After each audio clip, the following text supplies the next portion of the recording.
Hello hello ल सबैजनालाई आज चाहिँ हिउँको दर्शन गराउँदैछु। ल हेलो सबैजनालाई राशि ब्लगमा फेरि तपाईँहरू सबैलाई स्वागत छ। अब यहाँ चाहिँ हिउँ परिरहेको छ, हिउँ सोर्ने कार्यक्रम हुँदैछ। यहाँ चाहिँ हल्कासँगले हाम्रो सरहरू फोटोसुट गर्दै हुनुहुन्छ।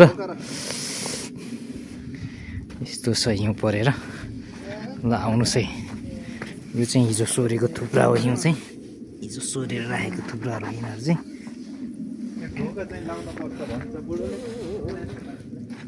ल आउनुहोस् है त तपाईँहरू पनि हिउँ खेल्न आउनुहोस् है। रोमानियामा यस्तो छ हिउँ चाहिँ। यो पाटाहरू चाहिँ सबै सेतै भइसकेको छ। यिनीहरू सब हिजो पढेको, आज पनि हल्का पर्दैछ। ल आउनुहोस् है तपाईँहरू पनि हिउँ खेल्न आउनुहोस्। सबैले आफ्नो घर अगाडिको हिउँ सोर्दैछ। यहाँ पनि सोर्दैछ, एकजनाले यहाँ सोर्दैछ।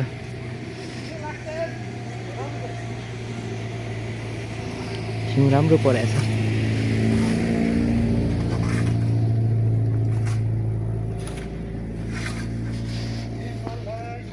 यो चाहिँ आफ्नो घर अगाडिको हिउँ सोर्ने हो, त्यही भएर यहाँ चाहिँ यसरी सरसफाइ गर्छ है।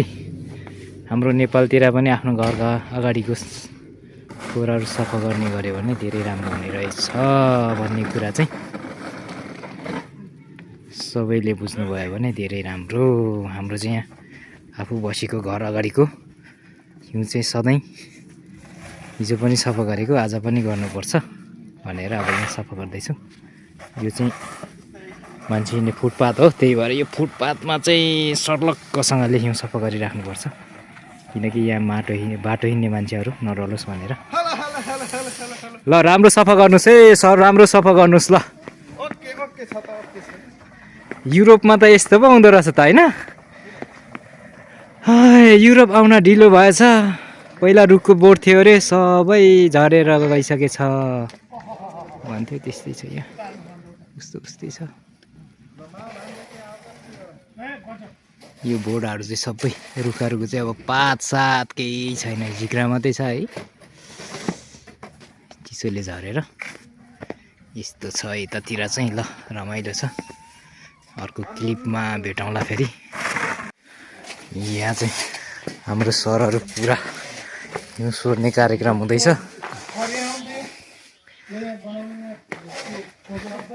सोर्नु भयो सर? ल ल चामल होइन त? ल लु लु लगेर गोप्टाउनुहोस् ज्याम्मासँगले। हाम्रो यो चाहिँ साउ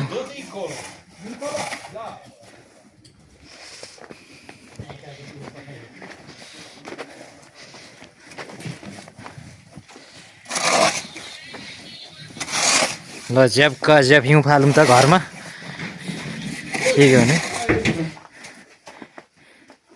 घरमा बसिसकेपछि काम त गर्नै पर्यो नि।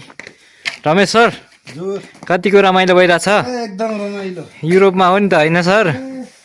कम्पनी लाउसी जस्तो परेको हो है। के भन्छ बुढाले?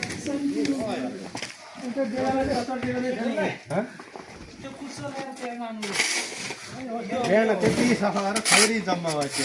ए बुङ बुङ परेको नि। परे छ।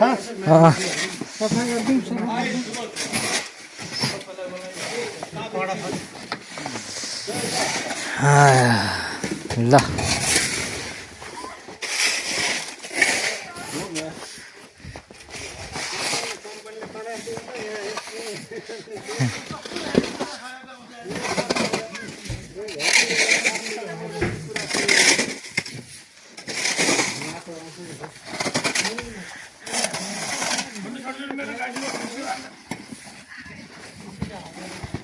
ल राम्रोसँग है, राम्रोसँग सर।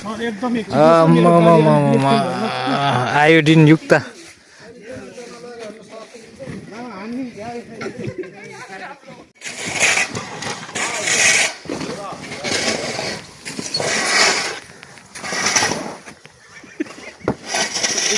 ब्रेक